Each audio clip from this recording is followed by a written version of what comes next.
কৃষ্ণৰ দাস, দাসৰো দাস, হয়নে?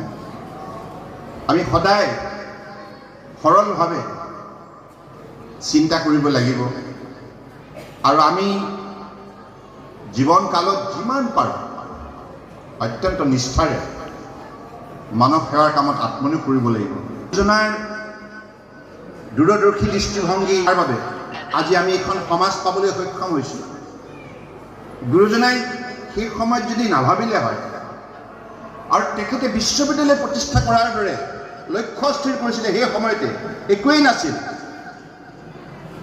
সেই সময়তে লক্ষ্য স্থিৰ কৰিলে যে মই প্ৰযুক্তিৰ দিশত উঠি অহা প্ৰজন্মক সজাগ সচেতন শক্তিশালী কৰি তুলিব লাগিব। টেকনলজিৰ কথা গুৰুজনাই তেতিয়াই ভাবিছিল আৰু স্কিল ডেভেলপমেণ্ট দক্ষতা বিকাশৰ কথা তেতিয়াই ভাবি ইয়াত প্ৰতিষ্ঠা কৰিছিল।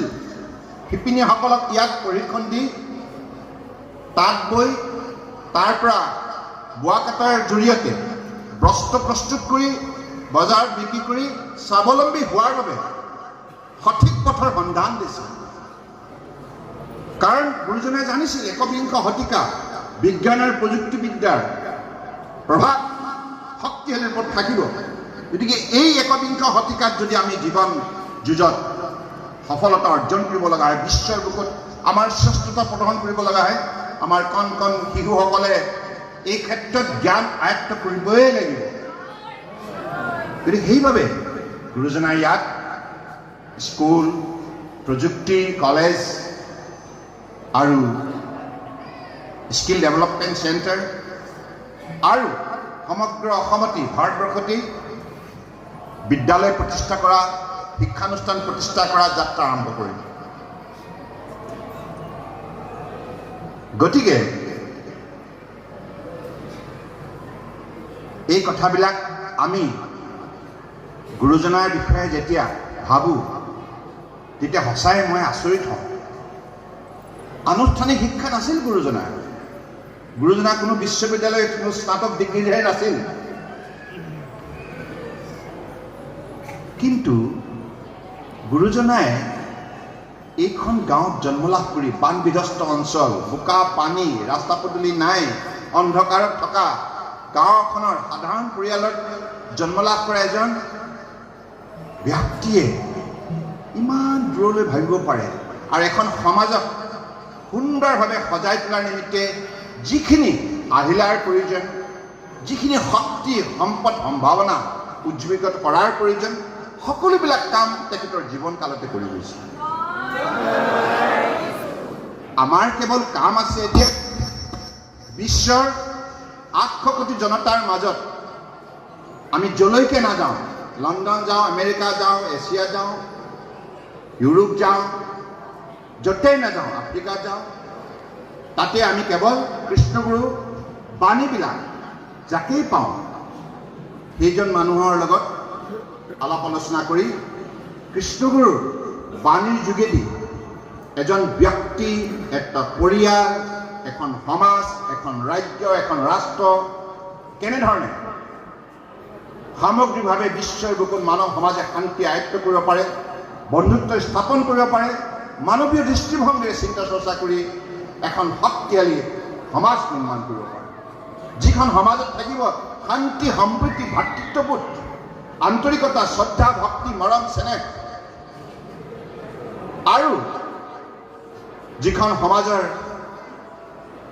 ছবিয়ে সকলো সময়তে ন্যায়, সামাজিক ন্যায়, মৰ্যাদা, সকলোৰে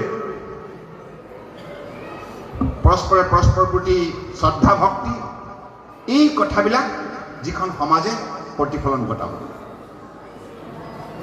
গতিকে এজন মানুহে জীৱনত নিজক সফল মানুহ হিচাপে যদি গঢ় দিব বিচাৰে তেতিয়া মই ভাবোঁ কৃষ্ণগুৰু বাণীৰে শিক্ষিত হৈ জীৱনৰ বাটত এই বাণীবিলাকক নিজৰ কৰ্মপথাৰত মূল্যাংকন কৰা,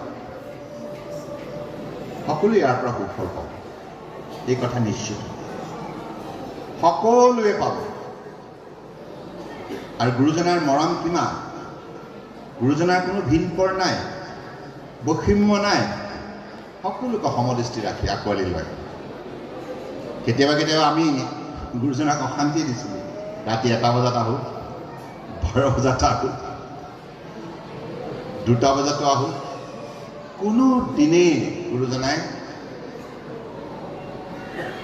এইটো কোৱা নাই যে তোমালোকে কালিলৈ আহিবা।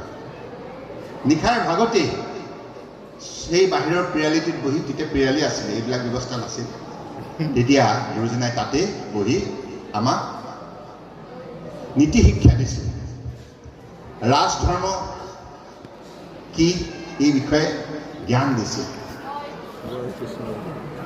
গতিকে সংস্কাৰ, সংস্কৃতি, শান্তি, সমন্বয়, সহিষ্ণুতা, এই কথাবিলাক ইমান সহজ সৰল ভাষাৰে গুৰুজনাই ভক্তসকলক কৈ গৈছে।